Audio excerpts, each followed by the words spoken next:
Hi you guys. Today I am here to talk about some of the do's and don'ts when it comes to trying to style your home in a more natural and more healthy way. So a lot of times we don't think of home decor or styling our home as something that can affect our health. But in actuality, it really can affect the interior environment of your home. And so today I want to talk to you about things that you can look for to decorate your home with or style your home with, and some things that you should try to avoid. So in the blog post that I'm linking below, there are 7 different ways that you can style your home or decorate your home and do it in a way that doesn't introduce chemicals or toxins to your home. So the first concept is really just don't bring in things unless you absolutely love them. So don't just pick up things at Target and think it might look nice and bring it in. Eventually it'll create clutter, which creates dust. Some of the materials might not be ideal for the interior environment of your home. So try to go into shopping with the mindset of you are the keeper of your home and you get to decide every single thing that comes through your door that you get to use, and if you don't love it, it doesn't need to come in.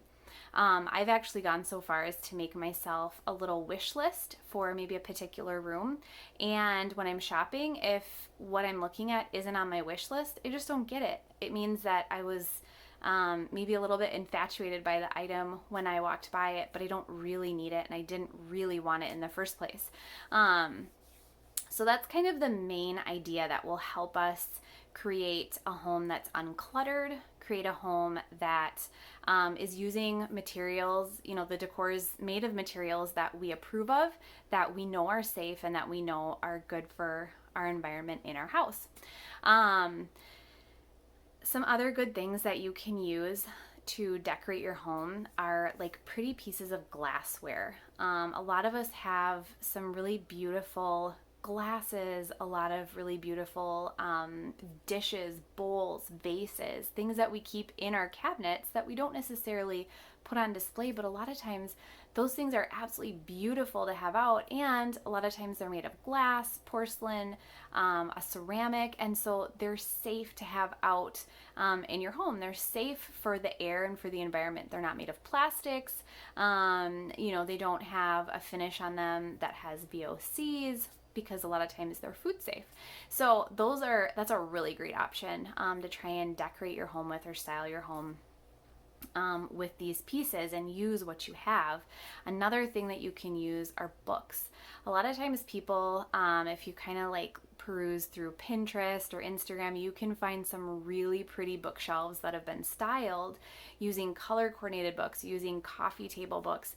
If you have them, it's a great way to make your home more beautiful in using something that's completely toxin free, because it's a book, and a lot of times it's something that we already have.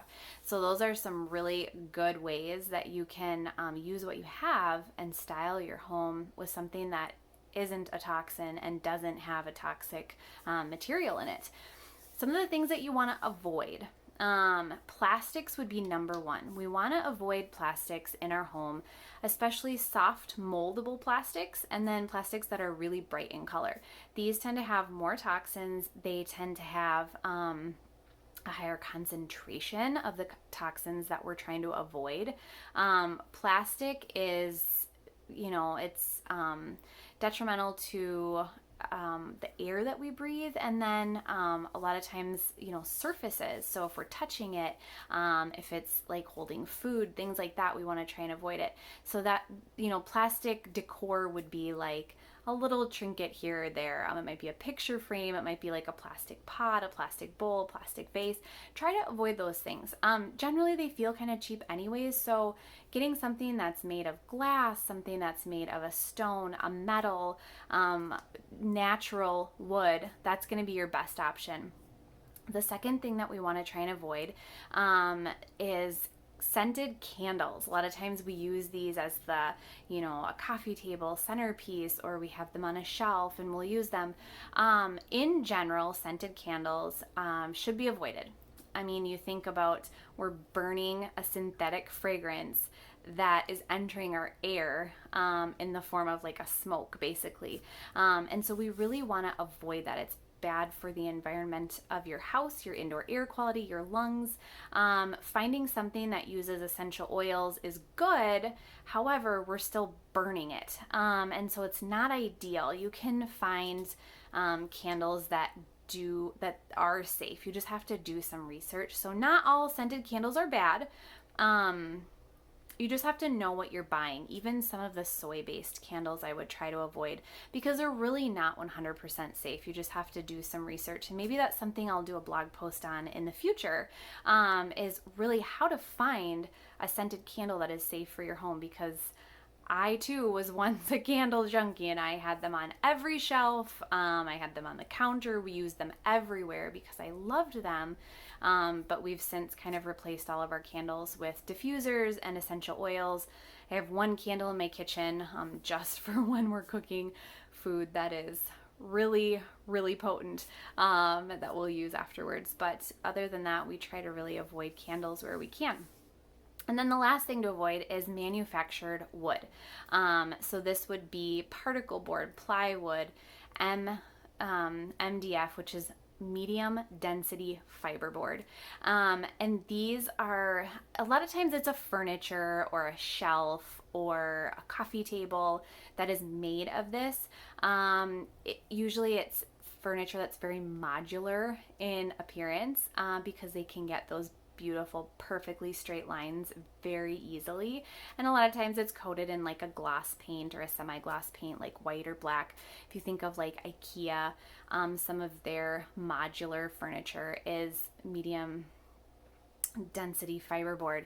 And a lot of times these manufactured woods contain a solvent or a glue that holds all of the wood pieces together, and it contains formaldehyde. So this is why we want to avoid it.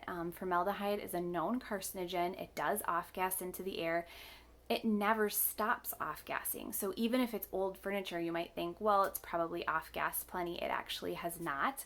It actually off-gasses more the older it gets, and in an environment that is warm, in an environment that's humid, you will see it off-gas even more than an environment that's dry and at a cooler temperature. So usually our homes are a little bit warmer. They usually are more humid. That's just kind of typical of a home, because we're living in it and we're producing humidity just ourselves and through our habits. So avoiding those products that are not 100% natural wood is going to be key. Now, I'm going to do a post on this a little bit later, but I was talking with someone who had some questions about sealing these like particle board and plywood, and she asked about like a sealant that will block the formaldehyde from off-gassing. There are products.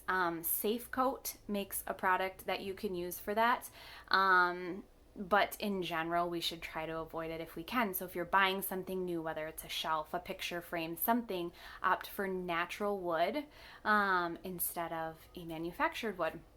And then in the link below, I have lots of other ways and some links to some really great affordable products that are natural that you can use in your home. So if you're looking at styling an area of your house and you don't want to bring in toxins, I would encourage you to check it out.